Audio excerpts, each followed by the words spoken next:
Hello students, कैसे हैं आप सब। पिछली वीडियो में हमने बाबर और इब्राहिम लोदी के बीच जो पानीपत का पहला युद्ध हुआ था उसके बारे में पढ़ा था। और आज हम पढ़ेंगे जो बाबर का दूसरा युद्ध है उसके बारे में, खानवा का युद्ध। 16 मार्च 1527 ईस्वी में ये युद्ध हुआ था। पानीपत की विजय से बाबर दिल्ली और आगरा का राजा तो बन गया था, लेकिन वह अभी उत्तर भारत का बादशाह कहलाने की स्थिति में नहीं था। इसके लिए उसे मेवाड़ के शक्तिशाली राणा सांगा से युद्ध करना था। दोनों पक्षों के बीच संघर्ष के जो कारण थे वो इस प्रकार हैं।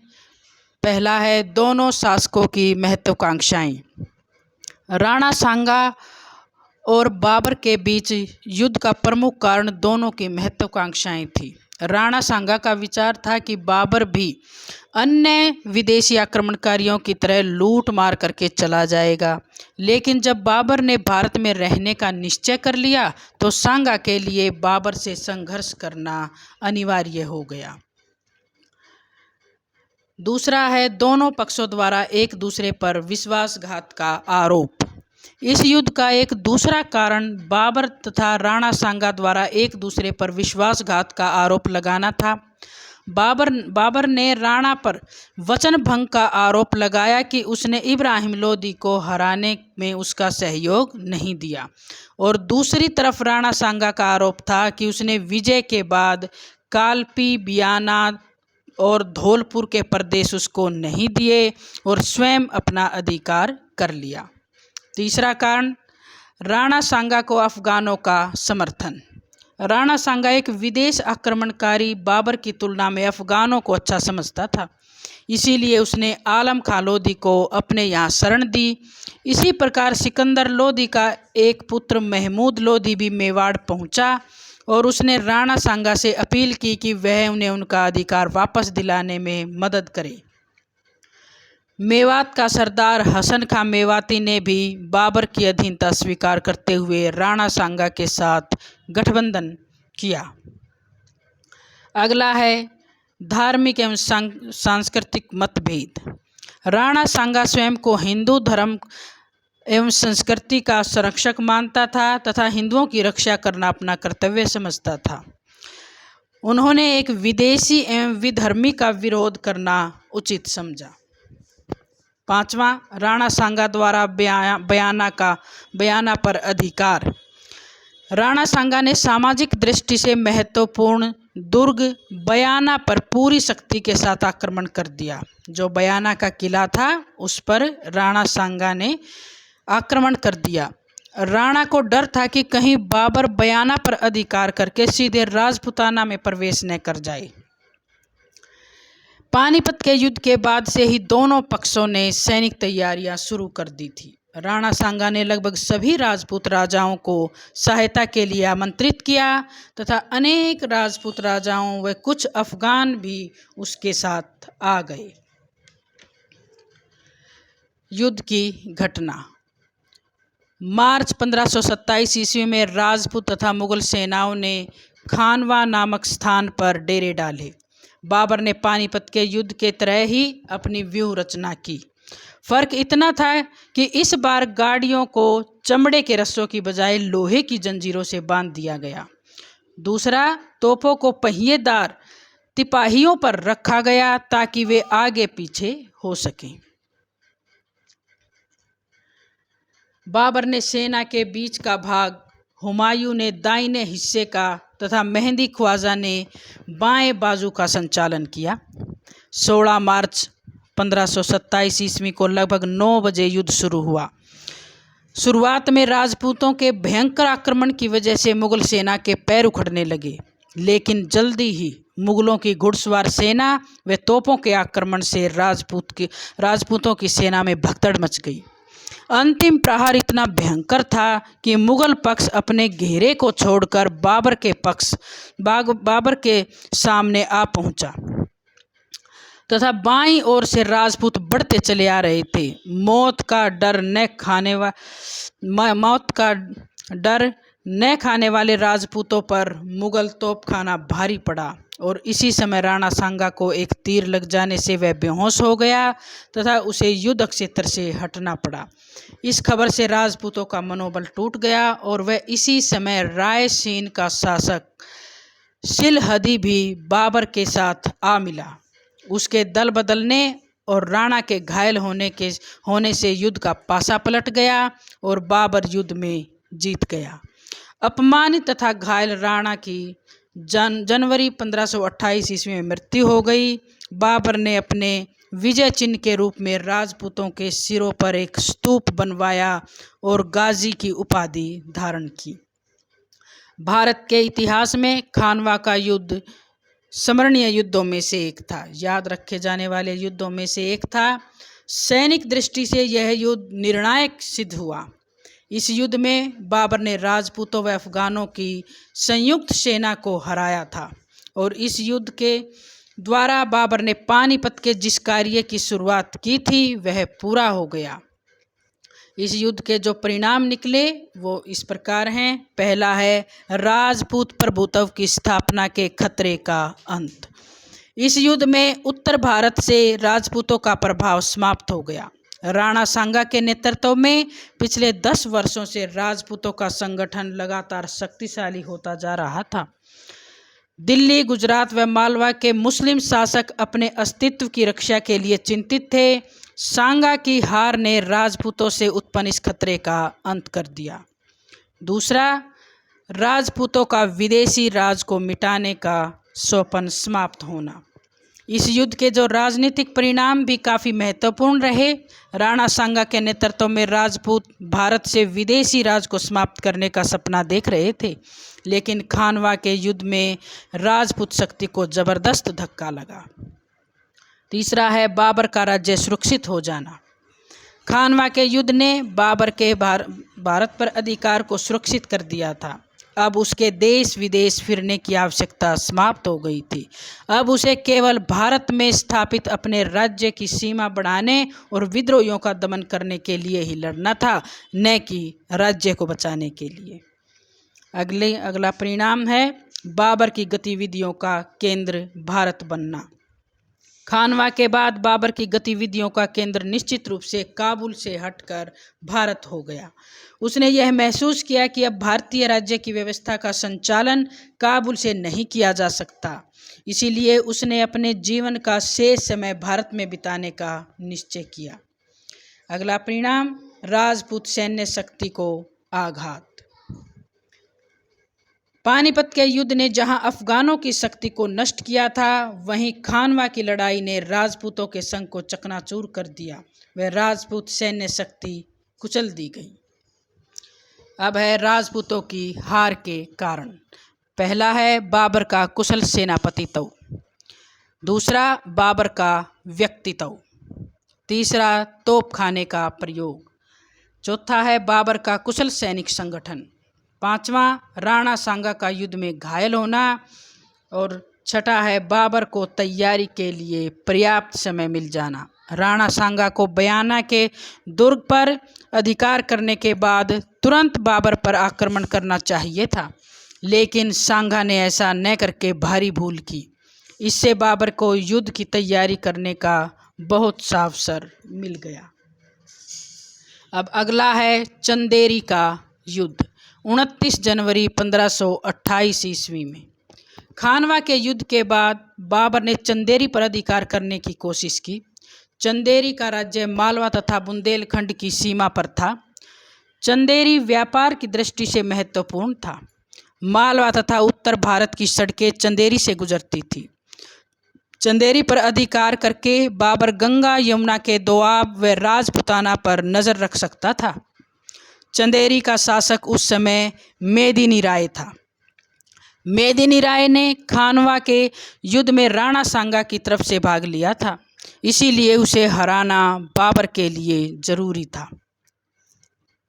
मेदिनी राय भी बाबर ने अपने मित्र एवं स्वामी राणा सांगा की हार का बदला लेना चाहता था, इसीलिए बाबर चंदेरी पर आक्रमण करके राजपूत शक्ति को पूरी तरह से उसका विनाश करना चाहता था। इसीलिए बाबर ने 29 जनवरी 1528 ईस्वी को चंदेरी पर आक्रमण कर दिया।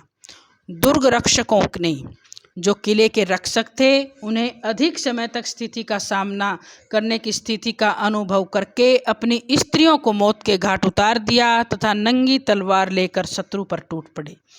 उनमें से प्रत्येक अंतिम दम तक शत्रु से लड़ता रहा। मेदिनी राय सहित हजारों राजपूत इस युद्ध में मारे गए।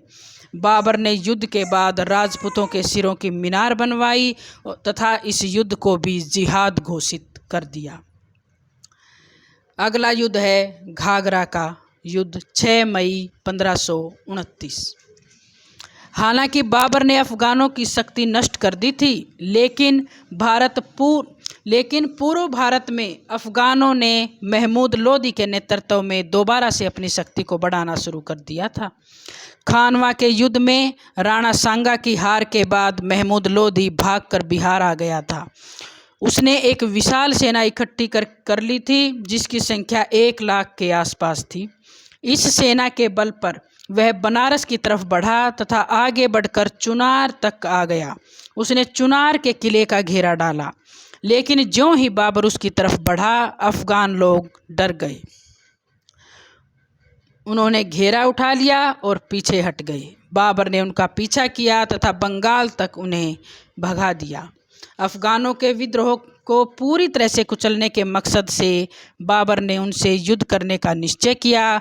उसने बंगाल के शासक नुसरत शाह से समझौता करने की कोशिश की, जिससे वह महमूद लोधी और उसके समर्थकों की सहायता न कर सके, परंतु वह असफल रहा और अंत में 6 मई 1529 ईस्वी को घाघरा के तट पर अफगानों से युद्ध हुआ और इस घमासान युद्ध में दोनों ने तोपखानों एवं नामों का प्रयोग किया।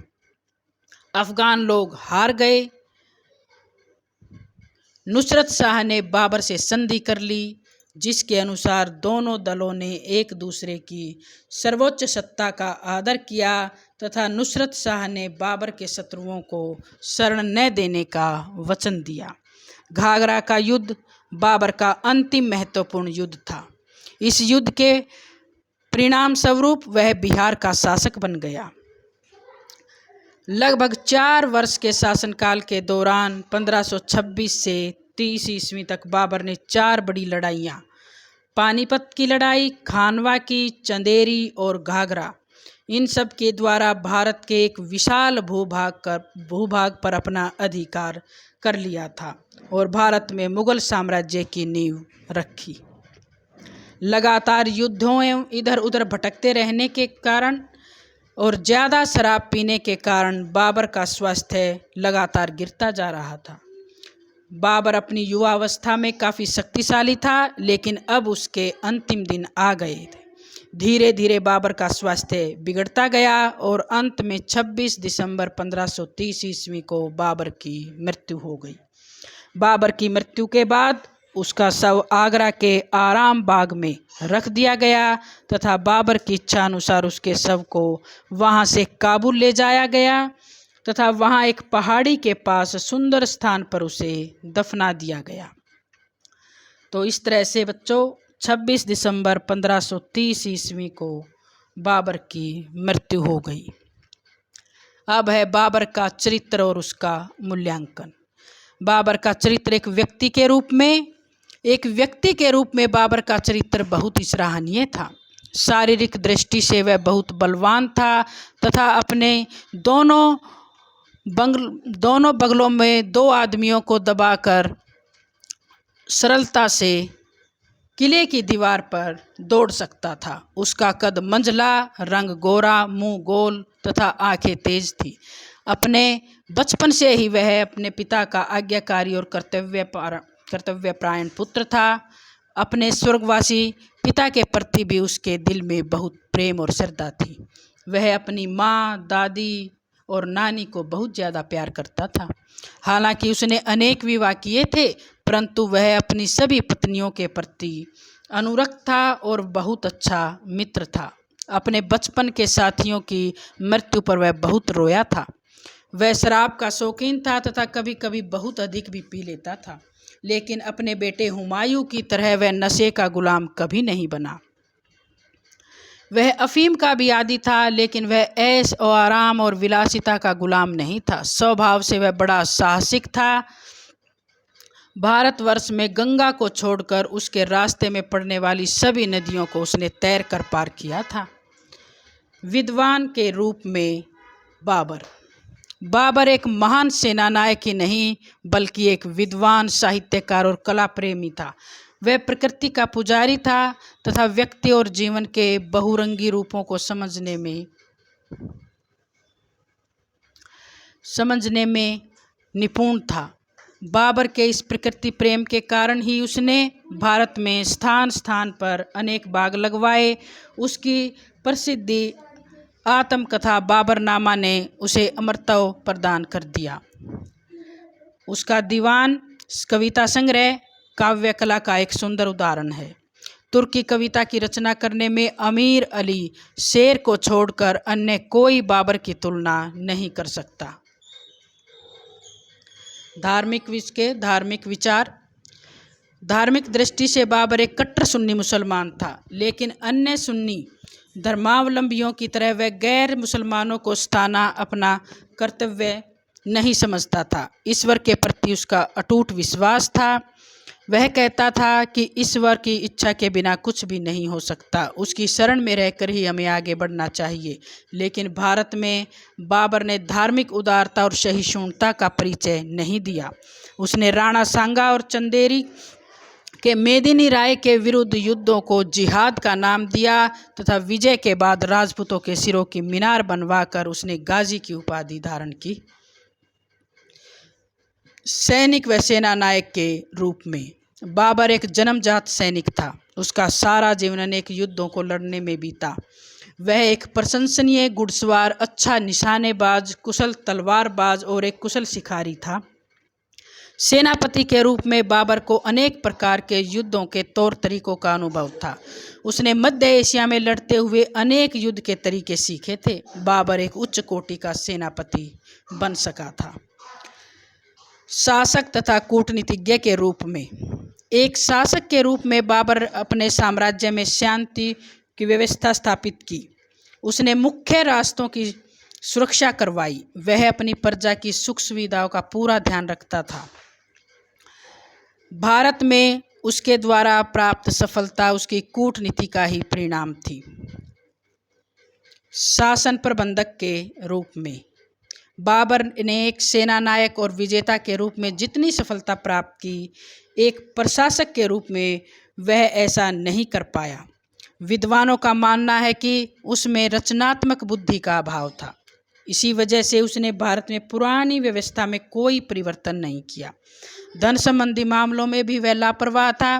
दिल्ली सल्तनत के ध्वस्त शासन तंत्र के स्थान पर उसने किसी अच्छी शासन प्रणाली की स्थापना की चेष्टा नहीं की। उसने अपने साम्राज्य को सामंतों एवं अन्य अधिकारियों में बांटकर अपनी प्रशासन संबंधी अदूरदर्शिता का परिचय दिया। आर्थिक समस्याओं को समझने की भी बाबर में कोई योग्यता नहीं थी। दिल्ली तथा आगरा से मिले हुए विशाल धनराशि को अपने सैनिकों में बांटकर उसने वित्तीय संकट को न्योता दे दिया।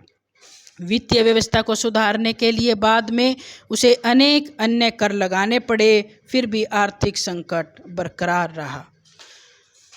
इस तरह से बच्चों, निष्कर्ष रूप में यही कहा जा सकता है कि बाबर असाधारण प्रतिभा का धनी था। वह एक कुशल योद्धा, सेना नायक, विद्वान, विजेता, स्नेही तथा मानवता के गुणों से परिपूर्ण व्यक्ति था। हालांकि समय की कमी के कारण वह कुशल शासन प्रबंध की स्थापना नहीं कर सका, लेकिन उसके चरित्र के अनेक गुणों के सामने यह अवगुण छोटा दिखाई देता है। उसी के प्रयासों के कारण भारत में मुगल वंश की नींव का पत्थर रखा गया। तो बच्चों, ये था बाबर के बारे में, और अगली वीडियो में हम हुमायूं के बारे में पढ़ेंगे।